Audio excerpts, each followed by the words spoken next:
between them and what considerations you might have, whether you're on the doing the deal side of having an audience or being the person who wants to, quote, buy, license, rent the audience from an influencer or somebody who has those eyeballs. All right, so 4 ways to monetize an audience. Let's use a good marker that doesn't suck. Step 1, have good markers. 4 ways to monetize an audience. All right, now, right off the bat, number 1, we've got affiliates, which is what I was saying earlier. The second way that you can monetize an audience is through sponsorships. Some people call these endorsements.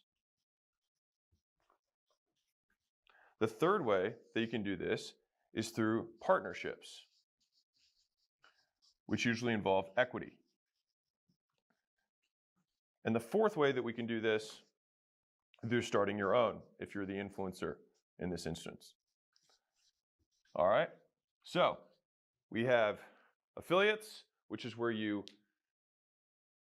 are getting paid after you make sales for a business. Sponsorships, where they pay you first to advertise on behalf of the business and typically endorse it via your brand.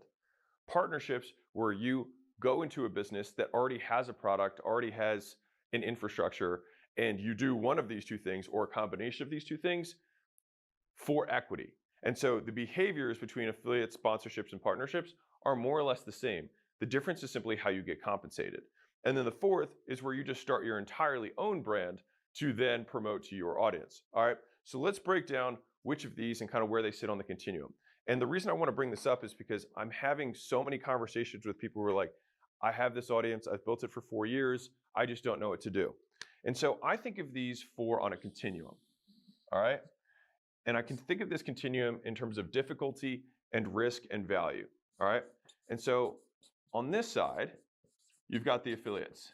This is the fastest way that you could immediately make money. Most businesses that have affiliate programs, you can sign up automatically. They have predetermined terms that are associated with this agreement. And unless you do something that's really, nefarious or weird, they're happy to have you sell their stuff. So one is this one's fastest. This is low risk for kind of both parties, because if you are an affiliate and you're promoting it, like, they don't have to pay you until after you make a sale. Now for you, you also don't get capped. And so if you can make a ton of sales and you feel like you're being undervalued, then you just get to prove that you are actually good at promoting and that your audience is actually a good fit for whatever that product is. But from a value perspective, so I'll call it exit value, affiliate revenue streams are not typically that valuable. So they will contribute to the sellability of a company, but the majority of that value would come in the terms of a multiple of the cash flow that you're receiving as an affiliate, multiplied or discounted by how reliable the business that you're doing business with is. And so if I'm an affiliate of the US government, you know what I mean, and I recruit people for the military, then I probably can say that my business model is sound and the US government's not going to go away. I'm not getting, notwithstanding, theories and whatnot. All right, but by and large, it's to be a trustworthy third party. On the flip side, if I have some, info thing that is going to disappear tomorrow because there's some arbitrage opportunity that's a business opportunity, then this is going to be basically have no value because that business that underlines that cash flow has no value. All right, and so we're moving along here. So this is the lowest value, probably middle work, lowish risk for you. All right, the next is you've got sponsorships. So sponsorships is where someone pays you first. All right, so you receive cash and then you make the endorsement. And so usually this is in 2 forms. You advertise to your audience. And the reason I say advertise rather than here it's sell, here you only get paid after people buy. With sponsorships, you get paid first. And so that means that you are advertising. You are a traffic source for the business. And so you will get paid as a traffic source, typically based on CPMs, meaning cost per 1,000 impressions that you can have in terms of views to an audience. Now, these sponsorships come in the form of you posting stuff to your audience, which for them, they see this as free traffic. They're technically paying for it, but you're monetizing the traffic that you have. The other way, which is the more scalable way, is something called whitelisting, which is basically them taking whatever your posts are and then running them as ads. And so let's say I have a 1 million person audience, I make a post and only 200,000 people see it. And as most content creators would do, you wouldn't want to post over and over again about that thing because it would kind of be like, oh, this guy's just promoting this thing over and over again. It wouldn't feel good, right? And so you might make a post or two every so often to not interrupt the value that you're providing to your audience too much. And so the way to solve this really for both parties is you make an advertisement saying, hey, I just partnered with so-and-so. Their thing is awesome. I've actually been using it for years. Finally came to an agreement. I think you guys might like it. Check it out, right? And so that whitelisting then allows them to blast it to people way outside of your audience. I like this a lot as a win-win because the business pays money to advertise your brand. So they make you bigger and they're spending money to advertise you. But at the same time, they get higher conversion rate because you're probably better on camera, you're better spoken, and you already have a certain amount of warm audience that recognize you, at least your face or your mannerisms, so you convert at a higher percentage. So the business makes money, you grow your brand. This is a really nice partnership. Now, these deals, sponsorships, are harder to come by than affiliate deals because most affiliate companies just have a program, an influencer program, an affiliate program, and you just sign up on the standard terms. Sponsorships tend to be more a la carte depending on the size of the influencer relative to the size of the company. And so for extreme examples, if you're a huge influencer and there's a tiny company, you'll be able to get an amazing sponsorship deal. If it's a huge company like Nike and you're a small influencer, you might not get any deal and you still wear their stuff. And so it's really the balance between who has how much leverage in the negotiation. Which brings us to the the third one, which is partnerships. All right. Now, as we move along here, sponsorships also don't have, kind of like affiliates, huge exit value. The only place that sponsorships really become exitable value for a business is if you have a true media company. Now, if you're a personal brand, it's really tough to exit your personal brand. But if I have an army of influencers and I negotiate deals through my network and say, hey, Pabst Blue Ribbon or Budweiser, whatever, I have 1,000 influencers that fit your ideal profile for customers, and I'll negotiate an umbrella deal, and then all of them are forced because you have with them to promote your stuff. Now you have a media company, which is very similar to a talent agency, slightly different, but has a lot of similarities.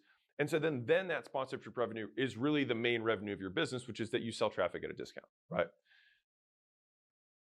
But for the influencer individually, these two things, very hard to sell.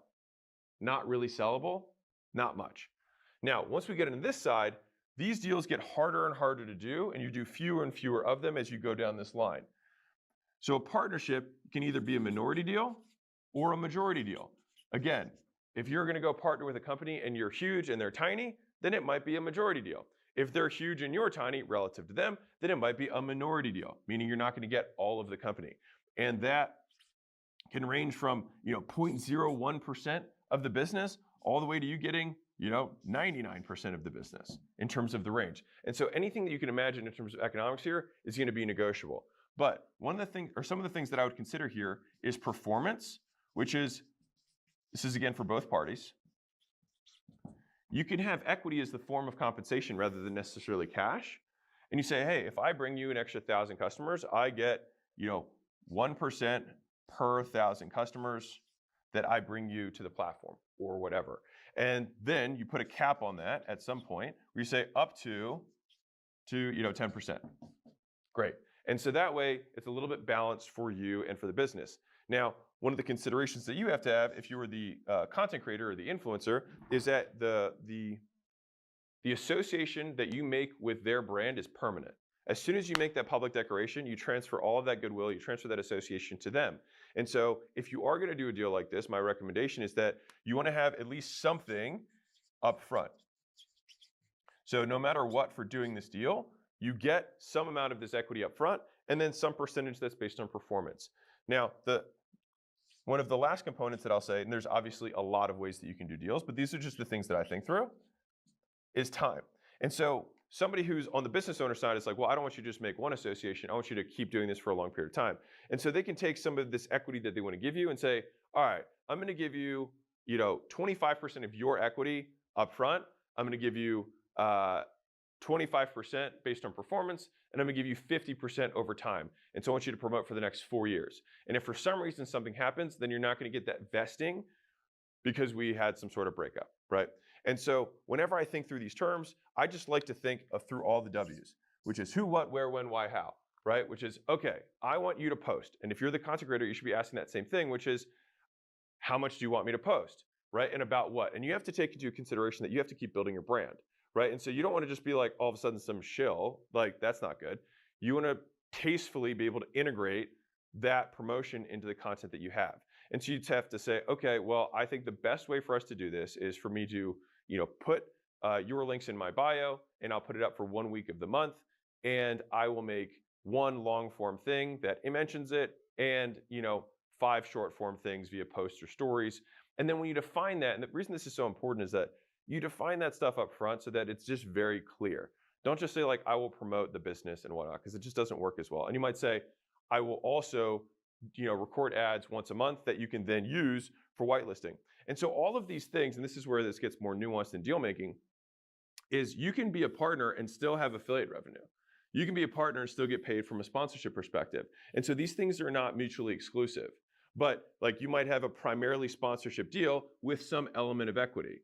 But I will say on a personal level, the more money you have right now, the more you want to lean this way, because the equity, the sponsorship cash that you choose to take, you do at the expense of equity. And if you believe in the product and you believe that the company is exitable in the future, then in my opinion, it makes sense to delay it for the little bit longer run. But this takes on more risk because here you get paid today no matter what. Here, you might not ever get paid if the company doesn't sell. And so by taking on more risk, you want to make sure that you're getting a disproportionate reward in the form of stock, shares, options, equity, and things like that. All right. And so as we're walking through this and you're thinking, okay, how can I monetize my brand? It's like, okay, the first level, I can do affiliates and just promote other people's stuff and get paid for it. The next level, I can be a media source for them. I can be traffic for them via sponsorship, right? These are a little bit more nuanced deals. Taking another step, I can actually partner with the brand and say, hey, I want to own 1%, 5%, 10%, 50%, depending on how big you are and how big your audience is. And then finally, you can start your own brand. And when I say brand, I say that all inclusive in terms of products and brand. And when you do this, you can either white label, which means you go to somebody who manufactures stuff already and say, can you slap my logo on it? Which is an option. And the other option is that you do custom formulations. I'll just say custom stuff, all right? And so if I were selling supplements, for example, I might go to a company that already has a product that's done, and I just say, hey, I want to slap my label on it. On the custom version of this, it's like, hey, I want this gram of this. We're going to test out flavors together, and we're going to put it together and make a custom product that no one else has. Same things works with merchandise. So if you said, hey, I want to get a white t-shirt, and you just try 6 different white t-shirts that people have off the shelf that are manufacturers, they say, okay, just slap my logo on it and let's go. Or you say, hey, what are the different fabrics? What are the different materials that I can put together? These are the cuts that I want to look at. This is how I want it to fit, right? That becomes more custom. And so white label is faster and easier from a speed perspective, but usually, me personally, I prefer to do custom stuff because I don't like anyone else being able to sell something that's identical to me and be able to have any kind of pricing power over what I have. Because the moment that people find out that you just have a generic product that you slap the label on, it's not a good look, right? And so again, I don't think there's anything, I want to be clear, I don't think there's anything wrong with doing white label. I just think that if we were to put this on this sphere, like white label would be here and custom would be here. But if you're going to take the risk on of starting your own brand, I might as well get all the benefits of doing it. But this costs more money. White label tends to cost less because you don't have to get custom templates, custom forms, and pay and incur all those costs because someone else, their whole business is based around doing this for other people, all right? Now, the difference here is that for all of these situations, you're going to promote stuff that already exists. Here, you're starting the thing from ground zero, which means that you're on the other side of the table now. You start with 100% equity, and then you start paying people this way down the line. And so if you are an influencer, you have an audience, or you're a business owner and you're trying to make deals with influencers, this is how I think through this. And I try and see there are elements that you can borrow from each of these kind of verticals to tweak the deal to make it right for everyone. And so I think about it in terms of what's the exit value? what cash is going to be going in or out of the business, how much work is the person going to do, and then how much risk am